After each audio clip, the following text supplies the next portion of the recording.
Vote আপনার নাগরিক অধিকার, এটা আমানত। আপনি কোনো খিয়ানতকারীকে, চোরকে, ডাকাইতকে, লম্পটকে, বদমাইশকে, কোনো মানবতা বিরোধী লোককে, কোনো অসৎ চরিত্রবান লোককে আপনার ভোট দিয়ে তার অসৎ চরিত্রের দায়িত্ব আপনি কেন নেবেন?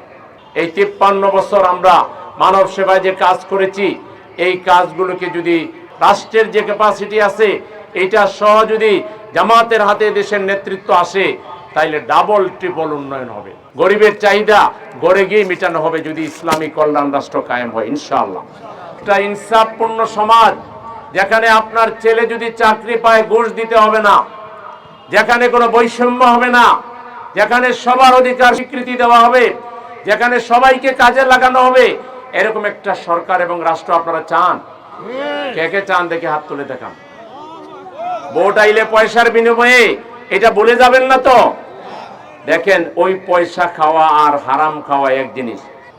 ভোট দিবেন অতীতের ইতিহাস দেখে, কে কি করেছে, কে কত দুর্নীতি করেছে, এখন কে করছে, কার স্বভাব কি, এগুলো দেখে টেকে ঠান্ডা মাথায় বিচার বিশ্লেষণ করে আগামী দিনে আমাদেরকে নেতা নির্বাচন করতে হবে ইনশাআল্লাহ, নাকি? জামাতে ইসলামী এই যে বিগত 15 বছর হাসিনার স্বৈরাচারের আমলে মাইর খেয়েছে, জেলে গিয়েছে, আল্লামা দেলোয়ার হোসেন সাঈদীর মতো মানুষকে 13 বছর জেলে রেখেছে, আপনারা জানেন। সেই দল, তারপরও আমরা এক বছরও শীত যায় নাই যে আমরা শীতার্ত মানুষের পাশে দাঁড়াই নাই। বন্যা হয় নাই, আমরা মানুষের পাশে দাঁড়াইনি। শিলাবৃষ্টি হয়েছে, আমরা মানুষের পাশে দাঁড়িয়েছি। অগ্নিকাণ্ড হয়েছে, আমরা মানুষের পাশে দাঁড়িয়েছি। আমাদের উপরে হুলিয়া, মামলা, পুলিশের নির্যাতন, তারপরও আমরা কিন্তু এই সব মানবিক কাজ একদিনের জন্য বন্ধ করি নাই। আমরা এগুলো যদি ভোট পাওয়ার জন্য করতাম, তাইলে এই 15 বছর আমাদের করা লাগতো না। এই 15 বছরে তো কোনো ভোটই ছিল না, ঠিক না? আমরা করেছি আল্লাহর জন্য, আমরা করেছি মানুষের কল্যাণের জন্য, ভোটের জন্য না। কিন্তু ভোট আপনার নাগরিক অধিকার, এটা আমানত। আপনি কোনো খিয়ানতকারীকে, চোরকে, ডাকাইতকে, লম্পটকে, বদমাইশকে, কোনো মানবতা বিরোধী লোককে, কোনো অসৎ চরিত্রবান লোককে আপনার ভোট দিয়ে তার অসৎ চরিত্রের দায়িত্ব আপনি কেন নেবেন? সে ভোট নিয়ে যে চুরি চামারি যা করবে, এর দায়ও কিন্তু আপনার গাড়ে পড়তে হবে, যেহেতু আপনি সমর্থন দিয়েছেন। আর আপনার ভোট যদি ভালো মানুষকে দেন, তাইলে সে যত ভালো কাজ করবে এর সওয়াব আপনি পাবেন। অতএব এখন থেকে আমরা এই ওয়াদায় আবদ্ধ হব যে আমরা কোনো খারাপ চরিত্রের, দুশ্চরিত্রের লোককে এবং দুশ্চরিত্রকে, খারাপ কাজকে যারা লালন করে পালন করে, তাদেরকে বাংলাদেশের নেতা আমরা আর বানাবো না। রাজি আছেন তো সবাই? ইনশাআল্লাহ। জামাত ইসলামীর লোক তৈরি করেছে বিগত 53 বছরে। ব্যাংকার তৈরি করেছে, আলেম তৈরি করেছে, শিক্ষক তৈরি করেছে, ছাত্র এবং যুবকদেরকে তৈরি করেছে একটা রাষ্ট্র চালাইবার জন্য, দুর্নীতি মুক্তভাবে দক্ষতার সহিত চালাবার জন্য আমরা প্রতিষ্ঠান করে রিহার্সাল করেছি, যাতে বোঝা যায় এই লোকটা পারবে কি পারবে না। একদিকে তাকে দক্ষ যোগ্য হিসেবে গড়ে তুলেছি, অন্যদিকে জনসেবা আমরা করেছি।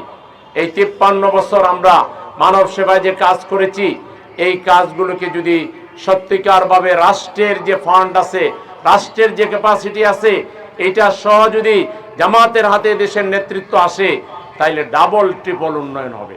একদিকে সামাজিকভাবে উন্নয়ন হবে, অন্যদিকে রাষ্ট্রের যে ব্যবস্থাপনা আছে সেই ব্যবস্থাপনার মধ্যে দিয়ে উন্নয়ন হবে। আমাদের হাতে উন্নয়ন হবে এমন, যেটা এদেশের মানুষ কোনোদিন দেখেও নাই, কল্পনাও করে না।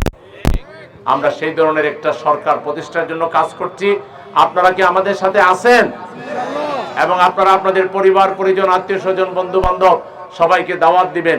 জামাত ইসলামীতে আসলে আপনার ঈমান মজবুত হবে, আকীদা মজবুত হবে, আপনার চরিত্র সুন্দর হবে, পরিবারের লোকদের চরিত্র সুন্দর হবে, আপনি ইসলামিক জ্ঞান অর্জন করবেন, কোরআনের সাথে সম্পর্ক হবে, হাদিসের সাথে হবে, আল্লাহর সাথে হবে, রাসূলের সাথে হবে, দ্বীনের সাথে হবে, ভালো কাজের সাথে আপনার সম্পর্ক হবে।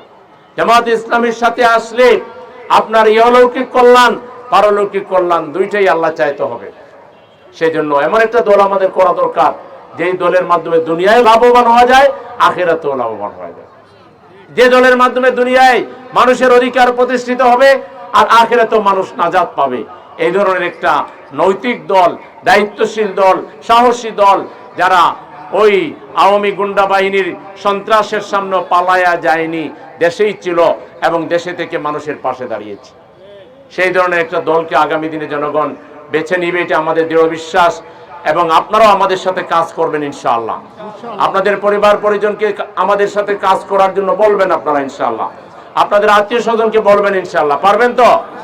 এই দাওয়াতি কাজ ইমানদার হিসাবে, মুমিন হিসাবে আমাদের উপরে ফরজ। ওয়াতাওয়াসাউ বিল হাক্কি ওয়াতাওয়াসাউ বিস সাবরি। হকের উপদেশ দেওয়া, হককে চেনা, হককে জানা, এটা আমাদের প্রত্যেকের দায়িত্ব। এই দায়িত্বটা যেন আমরা পালন করতে পারি, আল্লাহ আমাদের সবাইকে তৌফিক দান করুন। আজকে খুব বড় কোনো আয়োজন না, সামান্য একটু আপনাদের পাশে দাঁড়ানো। ইনশাআল্লাহ ইসলামী সরকার যদি হয়, আপনাদের আসতে হবে না, গড়ে গিয়েই আমরা দিয়ে আসবো। আমরা তালিকা করে কে গরিব আর কে ধনী এটা কোনো পার্থক্য করা হবে না। গরিব নিজেও বুঝবে না যে সে গরিব।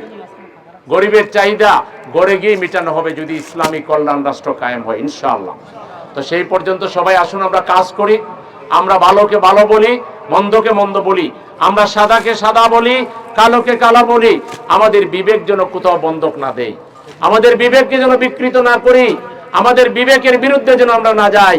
বিবেকের পক্ষে থেকে আমরা সৎ এবং ভালো মানুষের পক্ষে আমরা দাঁড়াবো। আল্লাহ তাআলা আমাদের সবাইকে তৌফিক দান করুন। আল্লাহর দরবারে আপনাদের জন্য উত্তম পুরস্কার কামনা করি। আসসালামু আলাইকুম ওয়া রাহমাতুল্লাহি ওয়া বারাকাতুহু।